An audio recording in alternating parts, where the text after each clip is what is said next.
You got Durant strengthening his legacy in defeat. You've got the Islanders with their win behind an all-timer from Ryan Pulock, and then you got the Yankees who have now a big decision to make about Gary Sanchez at the trade deadline. We're going to get into all of it. We got to start with the Mets because this could be one of the most challenging weeks of the Mets season, and it would be incredible if they could come out of this week relatively unscathed. I mean, that was a rough weekend for the Mets. Kyle Schwarber, please, goodbye. Don't want to see you again for a while. And now the Mets, who have already played 11 games in a row, start a week where they begin with a doubleheader today that starts around 5. They end the week with a doubleheader. And honestly, this was just a dreadful series for the Mets offensively. Before we even get to the pitching, I mean, outside of Francisco Lindor, who carried the team to their only win in the series, the Mets scored 4 runs in the other 3 games. I mean, Eric Fetty, John Lester, I mean, they were basically unhittable, let alone Patrick Corbin, who had them guessing yesterday. And I didn't realize, Moose, it had gotten this bad. In terms of runs per game so far this season, the Mets are averaging 3.72. That's 29th out of 30th. 29th. I mean, only the Pittsburgh Pirates have been worse. I mean, that's awful. And then there's deGrom. Okay, so tonight, I'm going to be watching this, whatever start it is, game 1, game 2, I don't know if they've said yet. I'm going to be watching this start for deGrom like through my fingers like I'd watch a scary movie. You have no idea how wrong I want to be on this, how wrong I want to be, and that the Mets organization and Jacob deGrom will prove me wrong, that he is okay to make this start. Now, whether or not he actually is feeling the sore shoulder because of swings he was taking at the plate or not, I don't know. I'm not a baseball player, but a hitter's, your right shoulder being sore when you're a lefty hitter, I don't know how much that makes sense, but to me, if Jacob deGrom is fine, I'm going to feel fine.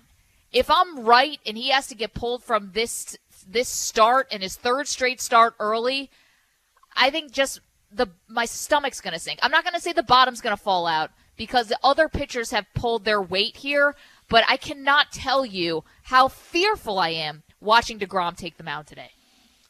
Yeah, I get it, and he is going to start the first game. Is the first game? Okay. Yeah, it is the first game for Jacob deGrom. That's what I saw all over the place. But, yeah, I get it. I get the fear that you have. I mean, he's been given a clean bill of health by the doctors. We saw that, over the weekend that deGrom thought that he took a mighty cut, which led to the shoulder soreness and had him leave that last start after just 3 innings of work.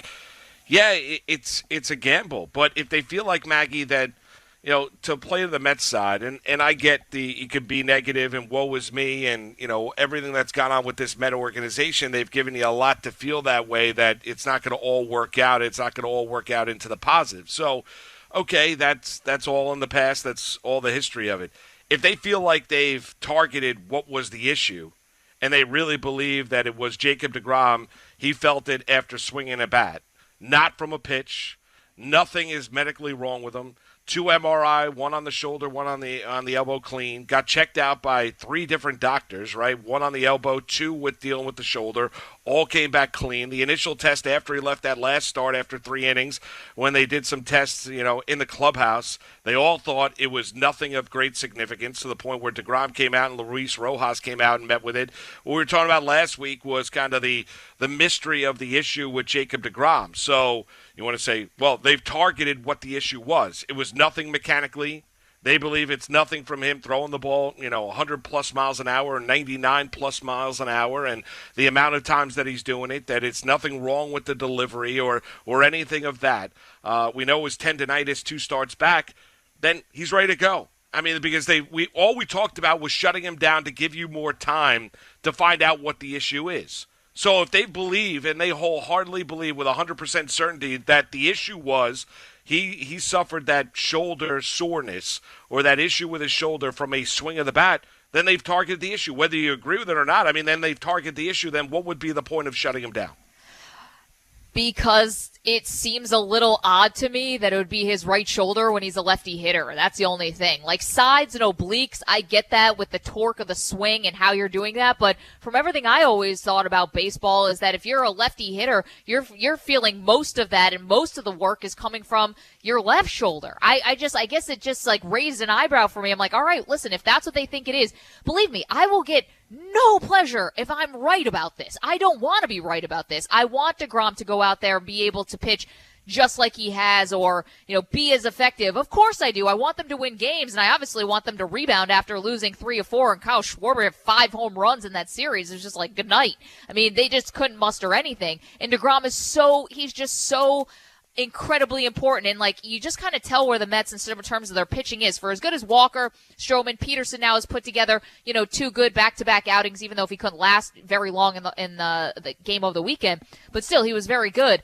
Like the idea that Joey Lucchesi now having to go on the IL, and the fact that Sean Reed-Foley turned in a bad performance, like that has the Mets like against the ropes here. Like that, because the offense has not been able to come around outside of Lindor, who carried them to a win and 5 RBIs in a 2 home run game in the first game of the doubleheader on Saturday. Like beyond that, like you're taking massive hits here when it's your 5th starter and then one of your long relief guys who just got recalled from the team. No, I don't disagree with that. But why do you think the Mets would gamble? Because it would make no sense, right? We all understand it. Met fans that call this radio station understand it. Steve Cohen understands it. Sandy Alderson understands it. Rojas, Hefner, everybody on that team understands it. Darling on SNY talking about him being the best athlete, DeGrom, that is, on the entire team. Why would they gamble? There's no reason to gamble on it. I mean, if they did not feel like, and this is where I'll give the Mets credit, and maybe I shouldn't. Maggie, we'll see what that start is at 5:10 this afternoon when DeGrom toes the rubber against the Atlanta Braves, right? So hopefully everything goes A-OK, and hopefully he's his brilliant self, and there's no physical issues whatsoever. But it would make little to no sense, even with Lucchesi going on the IL, even with no Carrasco. Syndergaard is a myth this year. He won't be back with the team potentially until September. It makes no sense to me why an organization would ever gamble with the commodity that is Jacob deGrom. And I don't think Jacob deGrom would ever, even as historic of a year that he's up to, Jacob deGrom understands it. He's 32 years old or 33 years old. I mean, he gets it that, he wants to get paid once again. As big of a gamer as deGrom is, he's also the same guy that's taken himself out of these starts. It's not Hefner and Rojas that's taken him out of these starts. It's deGrom that took himself out of the start after the elbow stiffened up 2 Fridays ago. Last start after his shoulder was not feeling good. He struck out 8 of the first 9 batters he faced and then was walking back to the clubhouse. So I think we got to look at it, and I know it's difficult to do because the Mets have the history that they have, but I'm going to trust deGrom here, the athlete. Now you want to say, okay, well, sometimes you got to protect the athlete. I also am going to trust the organization that they're smart enough that they're not going to gamble with the asset that is Jacob deGrom. I don't think I think they're comfortable with the conclusion that they reached. I think they have to be confident that that's the reason why the shoulder was hurt. It's not just the clean bill of health, because you got to remember, after the clean bills of health, they still came out and said deGrom's going to go through his regular process. No guarantee that he's going to make the start on Monday. It's a day-to-day process here as we are evaluating, and we'll see where we go, but we're not going to place him on the IL. Maggie, the Mets can't be that stupid to gamble with Jacob It's not deGrom. that they're that stupid. It's not that any teams are ever that stupid when they're evaluating injuries. I just think that there are tricky parts to baseball players, especially pitchers, where sometimes you could end up missing things, or you think that it's attributed to one thing and it could actually be attributed to another. Baseball players are just different breed like that. It's just even clean MRIs. How many clean MRIs have come back for a variety of Mets players this year? And many of them have had to go on the IL. We saw this with the Yankees a couple years ago with injuries. It's just, it can either be something or it can be nothing. The Mets are banking on the fact that it's nothing, and maybe he stands there and takes every pitch like Taijuan Walker did earlier this season, and that's fine. I mean, are they going to miss his bat? Yeah, quite frankly, they are, but that's a small sacrifice to keep his arm healthy, to keep his right arm healthy. So I just hope they're right. Like, they might not see it as a gamble, but to me, the safer track was always to skip a start. It was always to skip a start. Not necessarily go on the IL. That would make a little bit of sense because you could backdate, you could pull up somebody else. Yeah. You're going to have extra arms for the doubleheaders anyways. But the thing is, like, it just always made more sense to me to play this cautious. Like, even the fact that there's any kind of potential for disaster today makes me like freaked out, quite frankly. Yeah. And I don't think this is like run of the mill like Mets paranoia.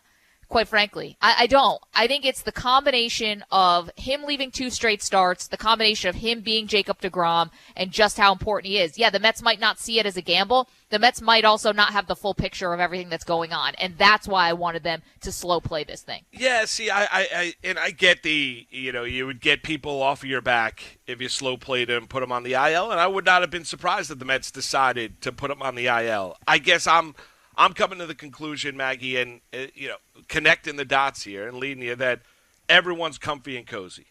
They feel, deGrom feels better. They feel like they targeted what the issue was. They feel like it has nothing to do with anything that we threw out there potentially last week. The doctors have given them the clearance. Everyone's given them the clearance. So if that is the case, I just don't think when we look at how good deGrom is and how special deGrom is, I would have to be 100% certain if I'm a team. And I think the Mets allowed deGrom to make the start today because they're 100% certain. Not 90%, not 85%, not 80%. There's no reason to gamble with Jacob deGrom. So I'm going to give the organization a little bit of the benefit of the doubt. This is not the organization of years gone by. I understand they've mishandled injuries, and it's a fair point that he mentioned about MRIs with baseball players, and we've seen it in a variety of different ways, right? All of a sudden, MRI comes back clean, the player ends up being hurt. So I would think that they understand and have a good feeling about what deGrom is, his impact on this team, his meaning on this team, and even though they are desperate for starting pitching, they would never gamble with the health of Jacob deGrom, nor do I think Jacob deGrom would ever toe the rubber tonight if he did not feel 100% certain that the swing of the bat, even though it makes no sense to you or I, and when you look at it, that that's the reason why the shoulder was hurting him, or he was feeling soreness in that shoulder, even though I didn't necessarily believe. They obviously do. They believe that they've targeted and found the issue. The only thing I said last week was, until you find out what you believe the reason was, you cannot have him make another start, right? We talked about that at the time. The Mets believe and the deGrom feel they have targeted what the issue was, and that's why he's getting the start tonight. So if they But that was also just a theory. He didn't say, I know for sure it was more about the swing than it was about anything I'm doing with my arm. That was just, he said, I think it was the swing. Well, I understand, but he thinks it, and he's confident enough that he's going to toe the rubber. It's the same guy that's taking himself out of starts. He's the one that's taken himself out of these games, right? It's not a case where all of a sudden his arm went dead on the mound and Hefner and Rojas are running to the mound. This is a case where Jacob deGrom did not want to push it, did not feel comfortable. He understands the asset that he is. So I think at some point I gotta trust Jake the competitor. I gotta trust Jake the athlete, knowing his body the way that he does. And I also think I don't think the Mets would be so stupid.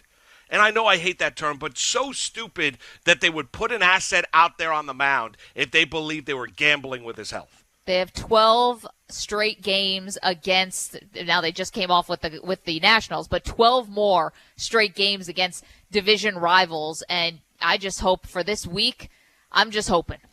I know they have 3 of their best going this week, but I am just hoping that they can just get through this 6 games in 5 days. I know they have that off day on Thursday. That's going to be an absolute godsend. But I'm just hoping they can get through this week because we saw how it goes with the Nationals. Now, the Nationals had dug themselves into a pretty big hole. So even by taking 3 of 4 from the Mets are still comfortably in first place. But you think about this with the Atlanta Braves. Are they going to start catching fire a little bit? Their pitching is starting to come around a little bit more. We move on from there. 877-337-6666. As I mentioned, we will get into the Nets and Kevin Durant and that size 18 shoe, Moose. If it had just been a 16, the Nets would have been on to the Eastern Conference Finals, but he wears a size 18 shoe. They end up losing in overtime, and Kevin Durant gets the respect of the entire, not just city, but the entire NBA, even more than he already had in his defeat. We will get into the Yankees. Gary on an absolute tear. What does that mean for the Yankees?